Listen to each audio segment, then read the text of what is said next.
Well, it is actually pretty nice out. A little bit of wind going on, but other than that, it's very nice. As you can see, the snow is starting to melt.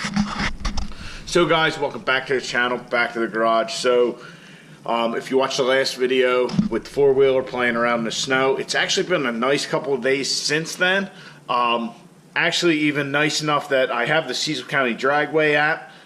So if you guys are local, you can get that app and they'll give you notifications, you know, if the track's going to be closed due to weather, all that. But apparently Test and Tune tonight, Friday night, is closed, which doesn't surprise me. But they're still planning on doing Test and Tune tomorrow on Saturday, which is surprising considering the amount of snowfall we had. So they must have had, you know, cleaned everything up and all that. But anyway, we're not going to be doing any of that this weekend.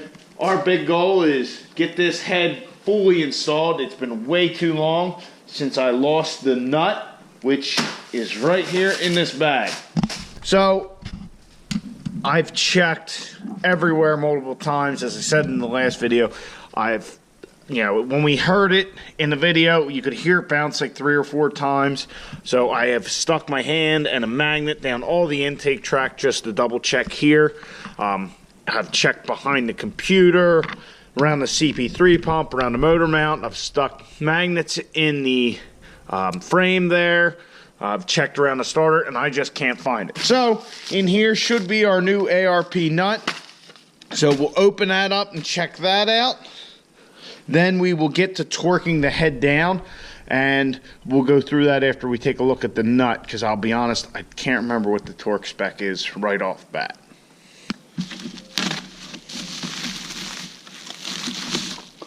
As you can see, I got it from Jegs.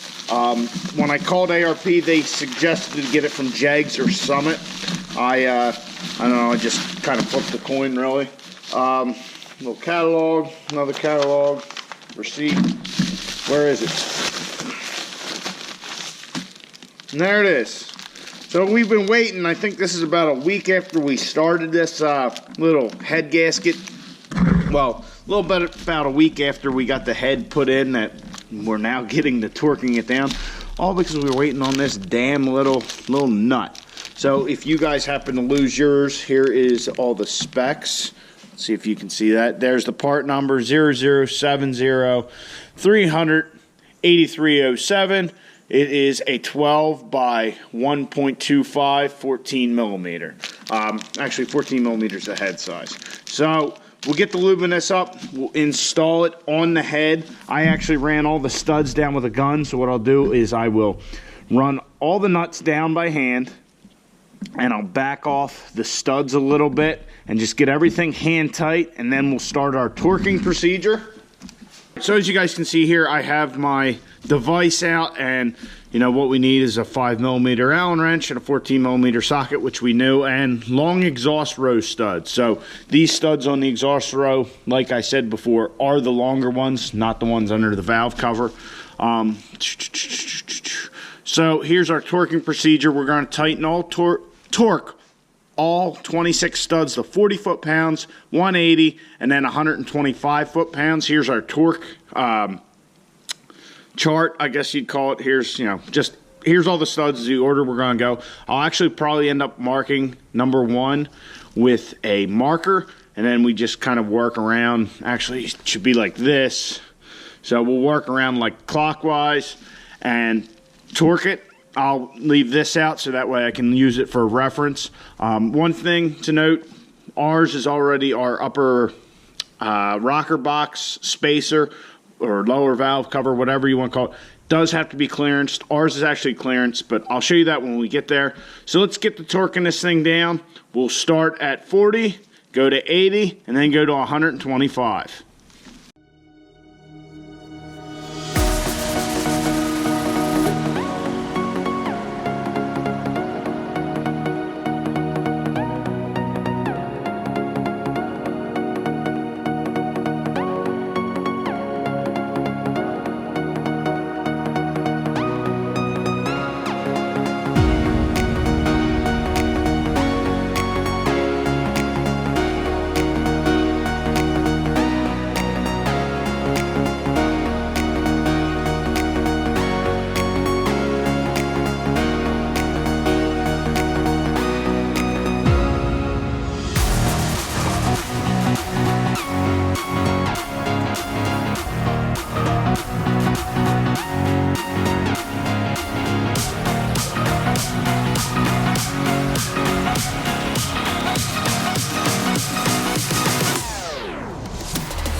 got everything torqued down, all 26 head studs. ARP's torque procedure says 40, 80, 125.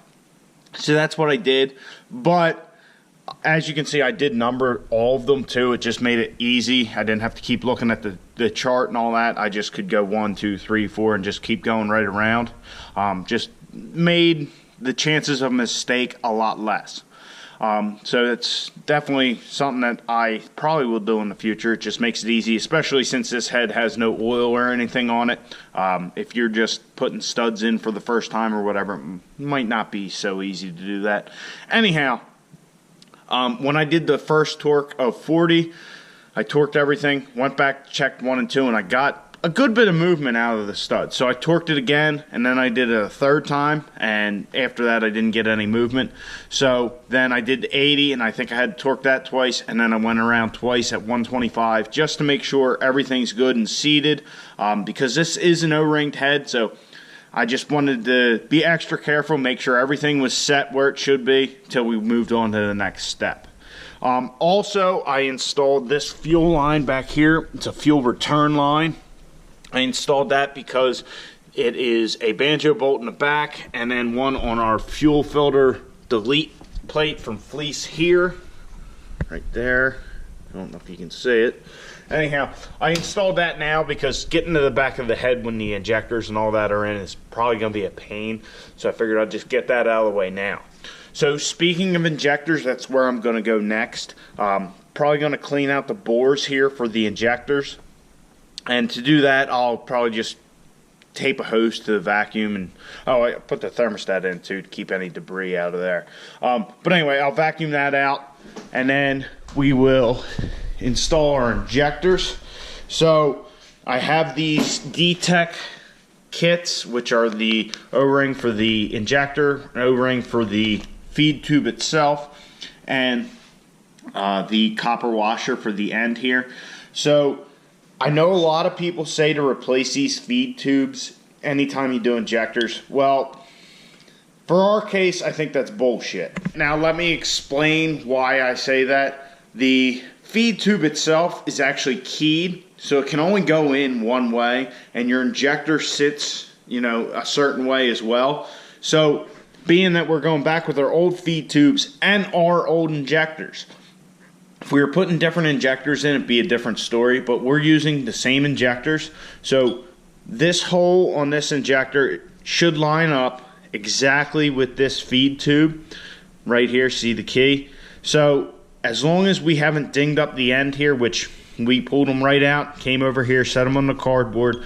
So it should line up exactly with the hole on the injector and should seal fine. So I don't think it's necessary to replace these when doing what we're doing here. Now if we're putting new injectors in, if we were putting new injectors in, it'd be a different story. So we're going to change these O-rings out. We'll put each injector in and torque everything down. We'll go over the torque procedure for that, and then we'll get into putting our push rods and our rockers in and just kind of move on from there.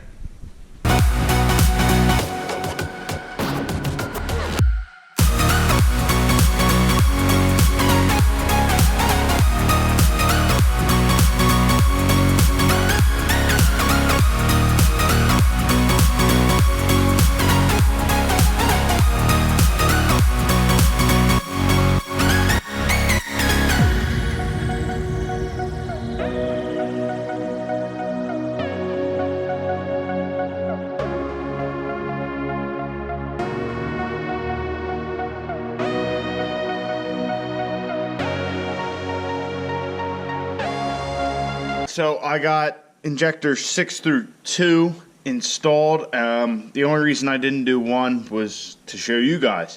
What I normally do is I will do each step all at the same time, rather than just fully install one injector. Put all of them in, then do the primary torque on the injector, back it off. Just do everything all the same on all of them. That way you don't have to keep flipping back and forth with your wrench. So to install the injector, you're going to find your hole here. That's where the feed tube goes. So you're going to place that towards the intake side. You're going to put your injector in. I usually like to start the bolts.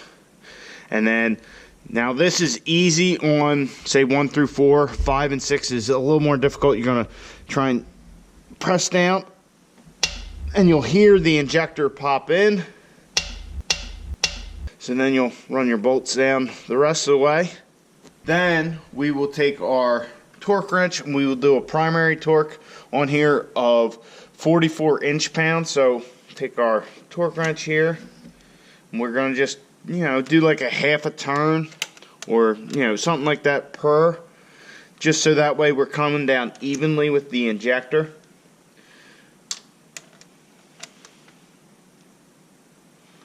Then we will back it off.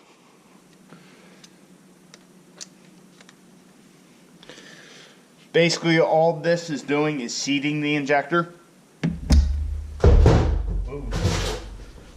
So the next thing is we will grab our feed tube. Now all the O-rings on the injectors and the feed tubes, I put a little motor oil on there to help them seal. But see our keyway here, that actually goes up. So if you slide this in, we'll put it here toward me. It won't go in all the way. If you turn it, you'll feel it pop in. So then you'll press and apply pressure to it, and it'll slide into the injector. If you watch closely, you should actually see the injector move.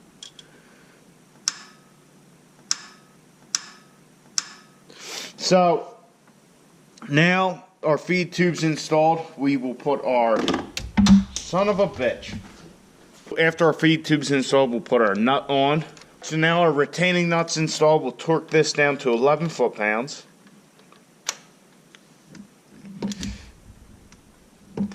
Alright. So then we can tighten our bolts back up, run them just hand tight. We can torque our injector down to 89 inch-pounds. Once again, alternating back and forth.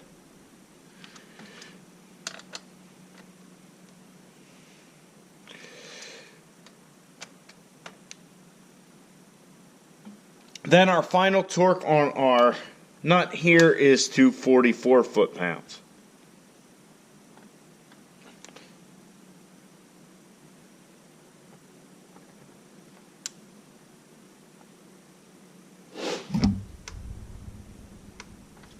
Alright, so now all our injectors are installed. I think now I'm going to install our push rods and our rockers. Our rockers were taken out, with the engine in spec. Now the head might be a little out and whatnot.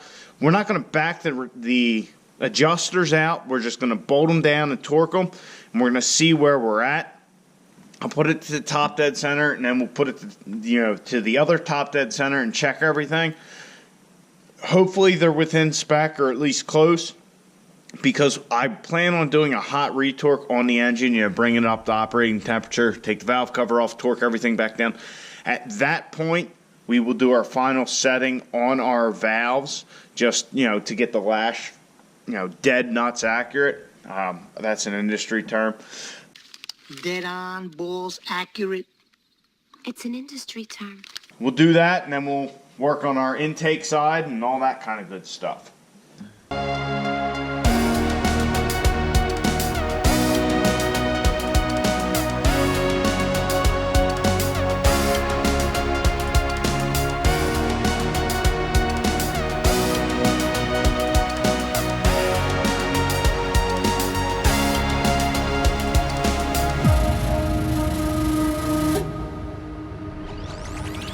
The valve train's kind of installed. Well, kind of. It is installed. Everything's torqued down. Tomorrow night we will roll the engine over to top dead center. We will check valve lash, make sure it's close.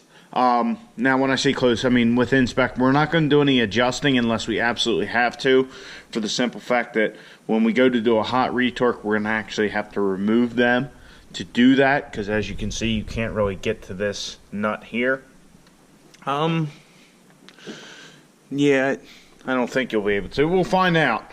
But after we, get everything heated up and all that. But we still have our intake stuff to put on, all of our fuel rail, fuel lines, the turbo, of course. So we still have some stuff to do, but we did get the head torqued down, the injectors installed, and the valves well, we got the rockers installed for the valves. That's going to do it for tonight in the garage. So it is a school night, so I have to be getting to bed. But we are well on our way to getting Caitlyn started. I'm actually going to pull the drain plug on the oil pan tonight, let it drain down. I usually like, when I do an oil change, like to do it with the engine warm. But since we have a fresh head, we're due for an oil change anyway. I'll let that drain out until we're ready to fill it with oil. You know, kind of have everything back together.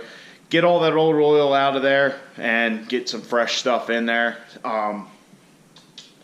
We're also going to have to get coolant, you know, just a bunch of little miscellaneous stuff, but we're sitting good. I'm hoping to fire the truck by the end of the weekend.